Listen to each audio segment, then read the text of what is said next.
नमस्कार, news nation digital के हमारे इस खास एपिसोड खबरें दुनिया की में आपका स्वागत है। मैं हूं सुमित कुमार दुबे। अमेरिका और ईरान के बीच चल रहे युद्ध में 6 महीने से ज़्यादा वक्त हो चुका है। राष्ट्रपति डोनाल्ड ट्रंप की सरकार ने शुरुआत में मिलिट्री पावर से ईरान को घुटनों पर लाने की कोशिश की थी, लेकिन वो रास्ता कामयाब नहीं हो सका। अब व्हाइट हाउस ने एक नया रास्ता चुना है और वो रास्ता है आर्थिक दबाव। ट्रेजरी सेक्रेटरी स्कॉट बेसेंट ने सोमवार को ऑपरेशन इकोनॉमिक आउटकास्ट नाम का अभियान शुरू करने का ऐलान किया। इस अभियान को आर्थिक डी डे भी कहा जा रहा है। इसका मकसद ईरान की बाकी बची हुई इकोनॉमी को पूरी तरीके से काटना है, ताकि तेहरान का शासन पूरी तरीके से अलग थलग पड़ जाए। यह आर्थिक दबाव कितना असरदार होगा, ये सबसे ज्यादा निर्भर करता है चाइना। चीन 2025 में ईरान के तेल का सबसे ज्यादा हिस्सा खरीदने वाला देश था। 80 से 90% हिस्सा उसी ने खरीदा था। छोटी निजी रिफाइनरीज सस्ते दाम पर ईरान का तेल लेती हैं। इससे ईरान को अरबों डॉलर की कमाई होती है और उसके शासन और मिलिट्री एक्टिविटीज को चलाने के लिए रकम मिलती है। अगर चीन तेल खरीदना जारी रखता है या अपनी मुद्रा में भुगतान की व्यवस्था बनाए रखता है तो अमेरिका के सारे प्रतिबंध आधे अधूरे रह जाएंगे। यानी अगर चीन चाहे तो अमेरिका को इस आर्थिक जंग जो अमेरिका ने छेड़ी है उसकी हवा बड़ी आसानी से निकाल सकता है। पूरा अभियान कमजोर पड़ सकता है।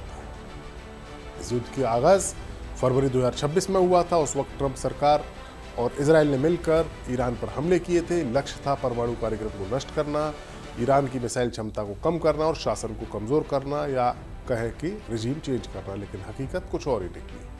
अमेरिकी सैनिकों की 18 मौत हुई, यानी 18 अमेरिकी फौजी मारे गए, सैकड़ों अमेरिकी फौजी घायल हुए। ईरान में भी सैकड़ों या हजारों लोग मारे गए। अरबों डॉलर का खर्च हुआ। परमाणु सामग्री के भंडार पूरी तरीके से खत्म नहीं हुए। हॉर्मुज़ जलडमरू मध्य पर ईरान का दबाव बना रहा, जिससे तेल की कीमतें बढ़ी और पूरी दुनिया की इकोनॉमी प्रभावित हुई। यानी कोई नतीजा मिलिट्री पावर से नहीं निकला। सैन्य अधिकारियों ने पहले ही चेतावनी जारी की थी कि हथियारों के भंडार कम पड़ सकते हैं अगर ईरान से युद्ध हुआ। अमेरिकी फौज पहले से ही कई जगह व्यस्त थी, लेकिन इन चेतावनियों को नजरअंदाज करते हुए अमेरिका ने हमले किए, लेकिन नतीजा अधूरा रहा। अब ट्रंप प्रशासन मान रहा है कि मिलिट्री पावर से ही ईरान को नहीं झुकाया जा सकता, वो अकेले काफी नहीं है। इसीलिए आर्थिक घेरेबंदी को आगे बढ़ाना जरूरी समझा गया है। बेसेंट ने ट्रेजरी विभाग में प्रेस कॉन्फ्रेंस की और साफ साफ कहा कि ईरान के हर आर्थिक स्रोत को बंद किया जाएगा। तेल की तस्करी वाले जहाज, डिजिटल लेन देन, सोने का व्यापार, हवाई जहाज और शिपिंग से जुड़े रास्ते सब टारगेट पर है। 60 से ज्यादा कंपनियों, व्यक्तियों और जहाजों पर नई पाबंदी लगाई गई है। ये पाबंदी दुनिया के कई देशों में फैली हुई है। अमेरिका कह रहा है कि जो भी देश या कंपनी ईरान के साथ कारोबार करेगी उसे अमेरिकी डॉलर व्यवस्था से बाहर निकाल दिया जाएगा। ट्रंप खुद वर्ल्ड लीडर्स को फोन करके ये बात बता रहे हैं और उनसे ईरान से रिश्ते तोड़ने की बात कह रहे हैं।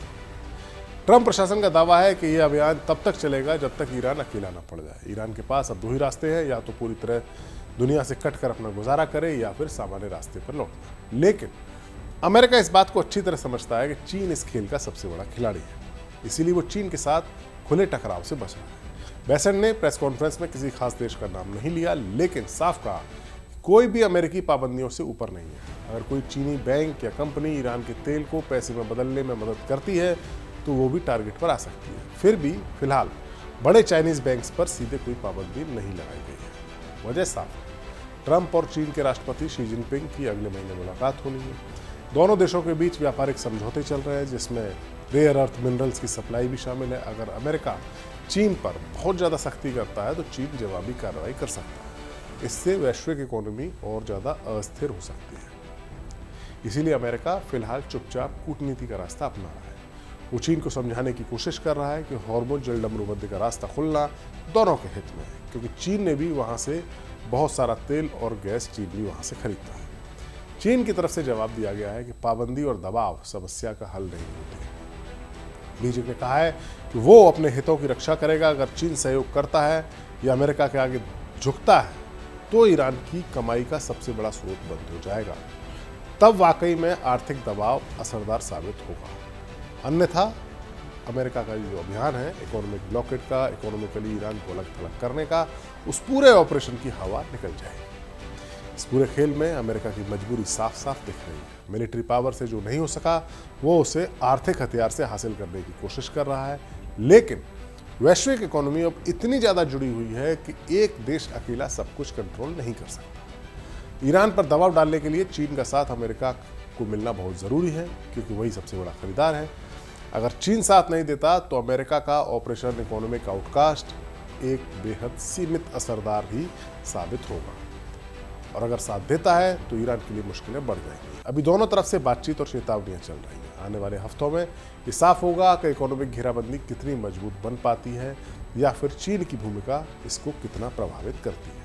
युद्ध अब सिर्फ मिसाइलों और बमों का नहीं रह गया, यह इकोनॉमी और बड़े देशों के आपसी संबंधों का युद्ध भी बन गया है। हमारा वीडियो आपको कैसा लगा, कमेंट सेक्शन में जाकर अपनी राय हमें जरूर दें। नमस्कार।